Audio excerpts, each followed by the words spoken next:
সালামু আলাইকুম গাইস, কেমন আছেন আপনারা সবাই? আপনাদের জন্য বিকালে একটা নাস্তার রেসিপি নিয়ে আসছি, মাশরুম আর চিজ দিয়া। তো প্রথমে দেখুন, এখানে একটু লবণ আর তেল দিয়ে ভালো করে ময়দাটা ডল্লা নিমু, আর একটু অল্প করে পানি দিয়ে সুন্দর করে একটা ডো তৈরি করে নিমু।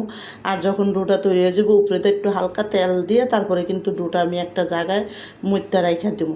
রাইখা আধা ঘন্টার জন্য রাইখা, এদিকে দেখুন আমি চিজটা সুন্দর করে একটু ইয়া করে নিতেছি, একটা গেটার দিয়া কইরা তারপরে একটা সাইডে রাইখা তারপরে কিন্তু আমি এখানে ইয়াটি কাটমু, মাশরুমটা কাটমু। তো মাশরুমটা দেখুন আমি মাঝখান থেকে সুন্দর করে ইয়া করে এইভাবে ছোটো ছোটো করে কাটটা লমু মাশরুম দিলে।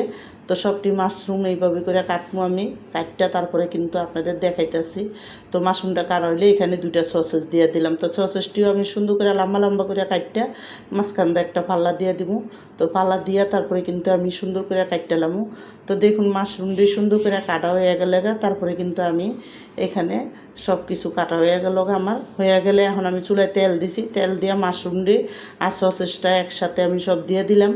দিয়ে একটু মরিচের গুঁড়া আধা চামচ, 1 চামচ গোলমরিচের ফাঁকি, 1 চামচ জিরা আর অল্প একটু হলুদের গুঁড়া দিব, আর অল্প করে লবণ দিব। আমি অল্প একটু লবণ দিছি, বেশি না। আর আধা চামচেরও 3 ভাগের 1 ভাগ হলুদের গুঁড়া দিছি। দিয়ে কিন্তু দেখুন ভালো করে একটু ভাজা নিছি তেলে, ভাজা পেঁয়াজ কাঁচামরিচ দিয়ে দিলাম, আর এদিকে ধনিয়া পাতা দিয়ে দিলাম। দিয়ে সুন্দর করে ভাজা হয়ে গেলে তারপরে কিন্তু আমি দেখুন ভালো করে মিলাইয়া তারপরে একটু সুন্দর মতন পেঁয়াজটা একটু হালকা কাঁচার দিকে একটু হইলি নামাই দিব। তা আমি এখানে একটু আটা দিয়ে দিছি, আটাটা দিয়ে এদিকে সস দিয়ে দিলাম। সস দিয়ে আমি একটু সুন্দর করে একটু করে নেবো, ভাজা করে নেবো। ভাজা হয়ে গেলে তারপরে কিন্তু আমি একটা বাটিতে নামাই দেবো।